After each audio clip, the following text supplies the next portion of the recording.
Hi, and welcome back to the Right on Crime podcast. I'm Ross Jackson. Today, I'm here with our North Carolina State Director, Maggie Horzimpa. Hi, Maggie. Hi, Ross. Thanks for having me. Of course. Today, we're going to be talking about debt-based driver's license suspensions. So can you sort of explain what they are and how common they are in North Carolina? Yes. So debt-based driver's license suspensions are very common in North Carolina. Approximately over 1 million North Carolinians have debt-based driver's license suspensions. So what a debt-based driver's license suspension is something happens, like you don't show up to court. And by law, they have to take away your driver's license. So you're without your license until you pay the fines and fees that are associated. And then you probably do things like reapply for the driver's license, which means you have to go through the hassle of going through the DMV, long lines, appointment times. And so it's really troublesome for North Carolinians that have to experience that. Yeah. So can you kind of explain like what a day-to-day reality would look like for someone whose driver's license might be suspended because of this debt? So take, for example, a mother who might have had her license revoked because of something having to do with court debt. She's got 2 kids. In the morning, one of her children missed the school bus.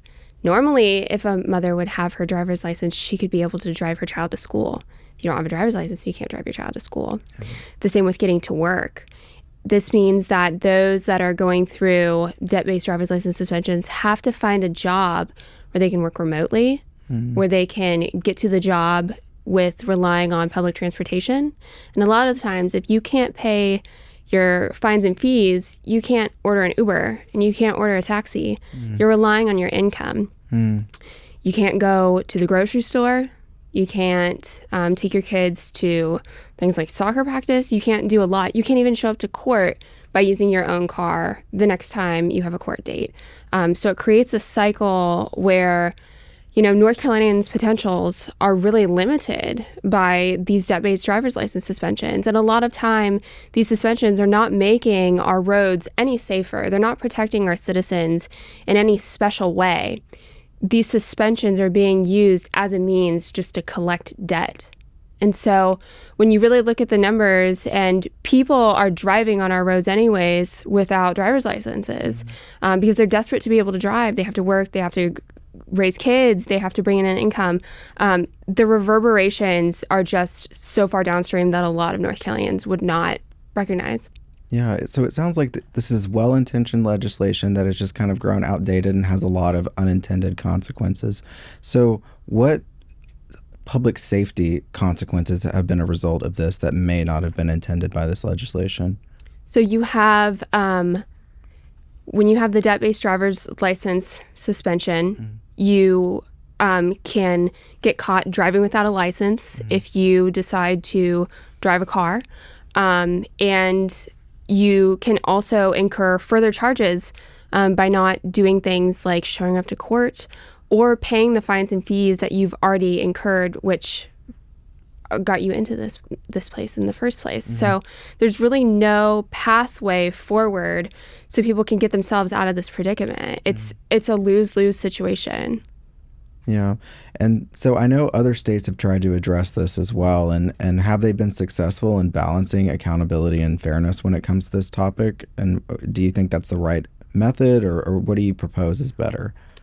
So we've seen a few different sets of conservative states try a few different things. So some states have gotten rid of debt-based driver's license suspensions altogether. Some states have evaluated cases individually, looked at the individual's income, looked at their record, and said, hey, what is something that this individual could afford to pay so that we don't get them into a hole of not being able to do anything like drive a car, and which leads to all of these other aspects that has to do with somebody's ability to reoffend, or they may not have offended to begin with. This might have been something that related from a traffic violation, and for whatever reasons they did not show up to court, and now all of a sudden they don't have a driver's license. Absolutely. So why is ending debt-based suspensions considered a common sense policy from a conservative angle? I would say because conservatives would like to believe that the way that we run our governments the best is that people are able to reach their fullest potential. People who cannot drive a car, not because they're threats to safety and to other cars on the road, but because they can't pay fines and fees, will not be able to reach their fullest potential. They can't work. They're limited. They can't do a plethora of other responsibilities and just day-to-day activities like I outlined in the beginning. And that limits the ability of our state economically. There's profit loss associated with people not being able to drive. There's gaps in our workforce that we're not able to fill because these people simply can't drive to a job. A lot of these individuals probably aren't even able to apply for a job because one of the pieces of documentation they ask for when you apply for a job is a driver's license. Yeah, this totally makes sense in an ideal conservative version of the world where you have accountability for people that have done wrong. You have to still make sure that they're being held to account, but you also don't want to hinder the rest of their life, and you want them to be able to move on, become a productive member of society, that sort of thing. So if someone wanted to advocate for change in their state related to this, what steps could they take to support this solution? I would say they should look at the amount of citizens in their state that are affected by this issue. It's probably a lot larger than people realize. I would also encourage them to look at their insurance premiums for auto insurance. A lot of the times, people who are on the roads driving that are not licensed, uninsured, will lead to higher insurance premiums. And a portion of that is because of people that have debt-based driver's license suspensions.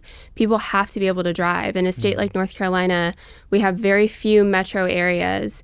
And public transportation, if you've ever dealt with public transportation, sometimes it's not reliable and it's also not safe in some cases. So being able to have your own car and a driver's license is vital. Yeah. Well, this is very important work, and we're glad you're working in North Carolina. I know if anyone's got this, you do. So thank you. Appreciate all your hard work on this very important topic that has massive impacts on your state. So thanks for joining us today, Maggie, and we wish you good luck as you venture back to North Carolina. Thank you so much, Ross. If you would like to keep up with us, you can find more work that we are doing in North Carolina and in other states at rightoncrime.com. Thanks.